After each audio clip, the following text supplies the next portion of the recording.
Mirë se vini në këtë episod të Business Plus, ku sot do të flasim për një nga segmentet e turizmit më emocionues, por edhe më pak të eksploruar në Shqipëri, siç është ai i eksplorimit të shpellave. Ftuari im i ditës së sotme është zoti Ornold Baza, i cili është administrator i Speleo Tours. Faleminderit që po rënë ftesën. Përshëndetje, faleminderit juve. Le ta nisim së pari me se si lindi ideja për këtë segment turizmi, për ta zhvilluar pra këtë eksplorimin e shpellave. Unë e kam nisur fillimisht si guide turistike e specialitetit veçantë hiking trekking, edhe në për guida ose dhe eksplorime para se t'isha guide, në përvende ndryshme shikonim shpella dhe futeshim vetëm tek ajo pjesa që na mundson të ecnim. Po kishte edhe shumë shpella tjera që ishte e vështirë sepse ishin vertikale, edhe nga që nuk i dinim teknikat edhe pajisjet, domethënë ishte një botë tjetër që nuk mund ta arrije. Me kalimin e kohës, rastësisht duke u antarësuar në shoqata ndryshme dhe në skuadër vullnetare të kërkim shpëtimit, na u dha mundësia që të bëjmë dhe trajnime të ndryshme për njohur teknikën e eksplorimit të shpellave dhe të avancimit. Aty pasaj filloi çdo gjë dhe duke marrë informacion për shpellat, sepse në fillim unë dija që speleologjia ishte shkenca që studionte shpellat, po vetëm kaq. Po jo që ti mundsonte ty akses dhe vizitueshmëri. Po, dija vetëm kaq, domethënë nuk e dija pse ishin rëndësishme shpellat ose pse duheshin eksploruar, pse duheshin ruajtur, çfarë përmbajnë ato e tjerë. Po me kalimin e kohës, me leximin e informacioneve dhe trajnimeve, tani është një mundësi shumë e mirë dhe për të bërë guida turistike. Sa i zhvilluar është ky segment në Shqipëri, domethënë eksplorimi i shpellave në kundërshtrimin tuaj? Atëherë për momentin është më shumë një eksplorim shkencor. Pra Shqipëria është një nga ato destinacione që është shumë i preferuar për gjithë speleologët dhe shkencëtarët që merren me mjediset e shpellave, për vetë faktin se është një mjedis shumë i pasur dhe gjen shumëllojshmërinë e shpellave. Pra ne jemi vend i vogël, po si në çdo gjë tjetër në turizëm, edhe te pjesa e shpellave është shumë interesante dhe kemi një larmishmëri. Kjo pjesa e aksesit deri tani ka qenë si shtat për kërkim apo për të studiuar. Ju keni një projekt tani që po e zhvendos këtë tek pjesa e ti mundsoni për akses turistëve për të vizituar këto shpella. Mund na flisni diçka më shumë për këtë projekt? Atëherë projekti quhet Speleo Tours. Ka lindur me mbështetjen e një skeme grantimi që quhet Challenge Fund, që implementohet në Shqipëri nga Agjencia për Zhvillimin Suedez, SIDA, dhe Partners Albania, me financimin e qeverisë suedeze, gjermane dhe Bashkimit Evropian. Ne synojmë që të ndërtojmë ato shpellat e para turistike, po jo shpellat që mund të jemi hasur në internet ose edhe që mund t'i kemi vizituar të ndriçuara, të bëra gati për shtegun e ecjes e tjerë. Pra do të jenë të reja. Do të jenë totalisht natyrale, vetmja gjë ose ndërhyrja që ne mund të quajmë, aty do vijnë disa vida që ne i quajmë ankorime, bolta ankorimi, që janë rezistente në kohë dhe është e vetmja ndërhyrje që mund të bëhet në shpellë dhe thjesht pasaj ty do duhet ta përjetosh totalisht atë ndjenjën e speleologut. Pra ti ke vetëm dritën e kokës, ke errësirën. Me ne duhet vinë gjithë ata që pranojnë të bëhen pak pjesë. Kështu që nga backgroundi që ju duhet keni vizituar shpella në vendin tonë, sa prej tyre janë të aksesueshme dhe a ka potencial për të zbuluar të tjera që ne nuk i dimë që janë në fakt?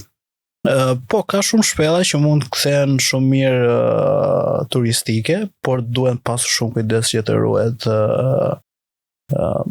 naturaliteti i tyre, biodiversiteti që mund gjendet aty, duhet studiuar që nëse mund të bëhet turistike apo jo, sepse jo çdo shpellë duhet bëhet turistike. Pra ka shpella që vlerat që kanë. Patjetër, ka shpella që janë të pozicionuara koloni shumë të mëdha në numër të lakuriqeve të natës, kështu që nuk do ishte mirë të ishte një turistike, do ishte bukur për të parë nga njerëzit, po në kuptimin e mjedisit nuk do preferohej. Shpella në Shqipëri ka pafund, jemi një nga vendet që për llogaritemi me numër shumë të lartë shpellash, por akoma mund të ketë shpella të tjera që janë për të eksploruar edhe për të zbuluar për herë të parë. Cila është ajo shpella më e bukur që ju keni vizituar, që është e zbuluar në vendin tonë, domethënë ose që ju e keni zbuluar apo që keni qenë pjesë e një grupi apo dhe pse, cila është arsyeja që e bën të bukur atë? Në sa më shumë shpella që të futesh ajo duket më e bukur. Kështu që janë disa, unë do veçoja shpellën Kusia e Ndu e Gjonit, e cila është në Mirdit. Është shumë lehtë e aksesueshme, kuptohet gjithmonë me mjetet e sigurisë dhe shoqëruar nga njerëzit profesionistë për këtë lloj eksplorimi. Aty gjenden 2 liqene të vogla me ujë të ëmbël. Është shpella e Neuronit, e liqenit tashmë të famshëm si më i madh termal në botë. Janë disa shpella tjera që ndodhen po në të njëjtën zonën e liqenit Neuron ose shpella e Kopilës, si quhet nga lokalët. Është shpella e ditën po flasim apo? Jo, Leskoviku është në jug, domethënë është një kompleks shpella. Është shpella që bëhet famshme së fundmi. Një kompleks shpellash në kufi me Greqinë. Është shpella e Kabashit. Që dhe aty deri në një farë pike është e lehtë, pastaj duhen teknikat edhe duhet i njohësh. Po më e bukur që unë kam parë nga fotot dhe që kolegë të mit dhe shok të shoqatës kanë hyrë është shpella e Avullit, që për llogaritet një nga shpellat më të thella të zbuluara deri tani në Shqipëri. Ku ndodhet kjo? Në fshatin Kabash. Janë 2 shpella, pra shpella e Kabashit që ka emrin e fshatit dhe shpella e Avullit që ndodhet sërish prapë Kabash. Po ajo shpella më e frikshme që ke vizituar, domethënë, edhe pse e bën ato të frikshme. Nuk flasim për ato çfarë gjendet brenda, apo se thjesht ideja e shpellës të krijon një lloj paniku. Ose kam një përshtypje që është me njerëz. Ose vështirësia që ka për të zbritur, për të aksesuar. Unë nisem gjithmonë nga vetja, domethënë. Shpella më sfiduese që unë kam qenë personalisht është këtu në Shqipëri është shpella e Neuronit, po pastaj është një shpellë tjetër që ne kemi bërë trajnimin sepse grupi fillestar dhe ata që kanë themeluar dhe shoqatën ne kanë bërë trajnimin në Bologna të Italisë. Ajo ishte thellësia më e thellë që unë kam arritur, domethënë 350 metra në nivelin e tokës. Dhe më e vështira që ma kanë treguar edhe kolegë tjerë është shpella e Avullit për shkak se është rreth 750 metra thellësi në tokë. Si mund të bëhet në fakt një vizitë në shpellë e sigurt, po që të përbajë edhe atë pjesën e aventurës edhe të adrenalinës që kërkon një segment i tillë turizmi, domethënë. Atëherë nuk duhet prekni asgjë kur hyni në një shpellë. Jo sepse mund të ketë rrezikshmëri, por ato prekjet tona që mund duken në thelb shumë bazike, ndryshojnë origjinalitetin dhe në pjesën që zhvillohen stalaktitet ose stalagmitet, mjafton që ne të bëjmë një prekje dhe kemi fshirë aty mbi 70-80 vite të zhvillimit të saj. Sepse ato duan rreth 100 vjet për të rritur 1 centimetër, kështu që është miliona vite histori. Pastaj normalisht duhen gjitha pajisjet e duhura, helmeta është bazike, sepse edhe nga ato shpella që duket sikur nuk ka rrezikshmëri, pa dashje një lëvizje mund të bëjë që ti të godasësh kokën diku. Shpellat që do të duhen teknika e litarëve pastaj janë shalurat edhe zbritsi, ngjitsi, janë teknika pak më të avancuara, po për shpellat që mund të ecet janë elektrikët, mirë është që të kesh gjithmonë 2, dhe pjesa e helmetës. Kush janë ata turistët që ju shihni si më të predispozuar për të shkuar drejt këtij lloji segmenti turizmi, pra eksplorimi i shpellave? Më thatë që në pjesën e Vlorës për shembull ka disa shpella që mund të jenë të aksesueshme apo? Po, janë disa shpella që janë të aksesueshme, po jo akoma turistike, pra nuk e kanë atë infrastrukturën bazike për të vizituar, megjithatë prapë janë shumë të bukura. Turistët kryesor, si në turizmin e aventurës, janë gjithmonë të huajt ata që mbizotrojnë. Po edhe pjesa e udhëtarëve vendas, edhe për shkakun e marketingut që bëhet kohët e fundit për shpellat, janë shumë kurioze dhe të interesuar. Keni raste për shembull që kërkojnë që t'i shoqëroni ose që t'i shohin këto pika? Po, gjatë eksperiencës si guid turistike kam pas dhe më para se sa të krijoj projekti Spelo Tours, po nuk kemi arritur t'i realizojmë për shkakun e mungesës së pajisjeve dhe njohurive, kështu që nuk kemi dashur ta marrim atë rrezik. Tërsa tani, po, kemi kontakte dhe kemi dhe mundësinë që ta zhvillojmë si aktivitet në mënyrë të sigurt. Nga të huaj, cilët janë ato komësit që ju duken sigur janë më aventurierë, që kanë më shumë kërkesa, duke pasur parasysh edhe grupin e turistëve që ne kemi, pra? Pjesa e Italisë e kanë shumë zhvilluar speleologjin, janë slovenët, çekët, francezët po ashtu, kryesisht pjesa e Europës perëndimore. Sa të përballueshme janë këto paketat që mund të kesh domethënë për eksplorimin e një shpellë, duke pasur parasysh edhe të njëjtën lloj eksperiencë në rast se merr në vende të tjera, për shembull Italia. Si paraqitet Shqipëria ose si e mendoni, do të jetë tërheqëse apo ekonomike kjo pjesë? Tërheqëse patjetër, se ka potencial të jashtëzakonshëm. Pastaj te pjesa ekonomike gjithmonë është në varësi të destinacionit. Ajo që ne duam bëjmë me Spelo Toursin është që të krijojmë mundësi për të gjithë njerëzit që duan ta provojnë mjedisin e shpellave. Domethënë nga pjesa më e lehtë atyre që mund të ecin deri tek ajo pak më e vështira që do duhet pak të përdorësh dhe litarët ose teknikat. Normalisht një turizëm i tillë zhvillohet në rajone rurale. Si e ndikon ky lloj turizmi jetën e banorëve përreth, domethënë komunitetet lokale në aspektin ekonomik, sepse është një aktivitet ekstra që do të zhvillohet aty, domethënë. Si në çdo lloj turizmi, fusha e turizmit që ne kemi në Shqipëri, ai natyrës, si çdo lloj sporti, është shumë interesant, edhe krijon një farë diversifikimi të ofertës turistike. Pra, nuk ngelen vetëm ato zonat që për fatin e keq e vuajnë masivizimin e turizmit, siç është Riviera Shqiptare ose edhe sezonalitetin e shkurtër.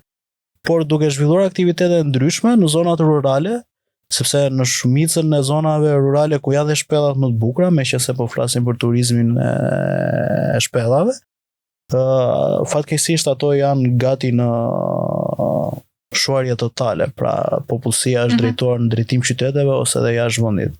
Nxitja e një lloji aktiviteti të tillë mund të ketë ndikim edhe tek ata për të zhvilluar një aktivitet ekstra, sepse një turist që shkojë aty do konsumojë diçka apo do kërkojë të di më shumë për zonën, kam një përshtypje. Po patjetër, ne themi që për të qenë speleolog duhet të jesh alpinist në fillim, sepse për të arritur te shpellat ti duhet të ecësh. Duhet të marrësh shërbime të tjera si akomodimi apo ushqimi. Kështu që e fare mirë edhe familjet mund të fillojnë të zhvillojnë aktivitetet e tyre. Krahas të qenit një gujë turistike për këtë lloj. Ju e përmendët pak të ruajtjen e mjedisit, po si mund të balancohet kjo ruajtja e mjedisit për të mos i masivizuar këto destinacione ose për të treguar kujdes? Fillimisht do duhej që të përzgjidhej me shumë kujdes shpellat që do mendoj të ktheheshin turistike. Do duhej që të mësonim nga ato që kanë eksperiencat më të mira se si çfarë materialesh duhet përdoren ose jo. Guidat që do të udhëheqin duhet të jenë shumë të sensibilizuara për pjesën e mjedisit, pasi ata janë kontrollorët e parë kur ti je brenda shpellë, po dhe në natyrë kur bëjmë ecjet malore ose diçka. Guida është ai që është në një farë mënyrë kontrollori. Si mund të lidhet ky lloj turizmi me aktivitete të tjera, për shembull siç mund të jenë hiking, trekking, që i përmendët, apo camping, që mund të qëndrojnë aty më gjatë? Po ne kur shkojmë për të eksploruar shpellat, shpesh detyrohemi që qëndrojmë me kamping, pasi për vetë faktin që të gjithë banorët janë larguar dhe nuk ka struktura akomoduese, kështu që dikush mund mendoj të hapi një vend përshtatshëm për kamping, do duhet që të përdorësh shpesh herë transportin lokal, sepse infrastruktura nuk është ajo e mira që mund të arrijë kushdo me makinën e vet. Do duhet që të blesh ushqime për konsumuar, sepse ekspeditat mund të zgjasin edhe 2-3 ditë. Për ata që e bëjnë në formë turizmi është shumë e nevojshme të jetë akomodimi pasi duan ato kushtet elementare bazike. Kështu që është një rrjet i gjithë që mund të ndërlidhet. Sot le të themi po nisim nga zero, pra ky eksplorimi i shpellave është në nivele modesta. Ku e shihni në fakt pas 5 vitesh këtë, duke pasur parasysh që këtë momentin turistik që po kalon Shqipëria? Po patjetër se dhe pjesa e studimeve shkencore që bëhen që janë të rralla dhe gjenden në territorin ton, i nxit e njerëzit që t'jenë më kurioz ose ta provojnë një herë si eksperiencë. Rritja e numrit turistik, por në një farë mënyrë dhe ndryshimi tregut ose atyre që kërkojnë turizmin në Shqipëri. Ky është një turizëm që gjithsesi që të sjell një lloj turisti që është i gatshëm të paguajë pak më shumë se sa turisti on budget që ne kemi në përgjithësi këtë periudhë kohe. Po, kryesisht aktivitetet e sporteve të natyrës kanë këtë lloj ose këtë fash turistik. Pra ke një turist më cilësor në kuptimin që është një turist që kërkon të konsumojë më shumë edhe të eksplorojë më shumë, po edhe të paguajë për atë që kërkon. Po. Dhe është turist që tenton më shumë të lëvizin territor, pra nuk është një turist sedentar ta shohim që do të qëndrojë deri diku. Po. Pra është një shpërndarje më e mirë e ekonomisë. Unë falenderoj shumë për gjithçka që solli tek ne sot në këtë podcast. Faleminderit juve. Bashkë të shihemi në episodin tjetër.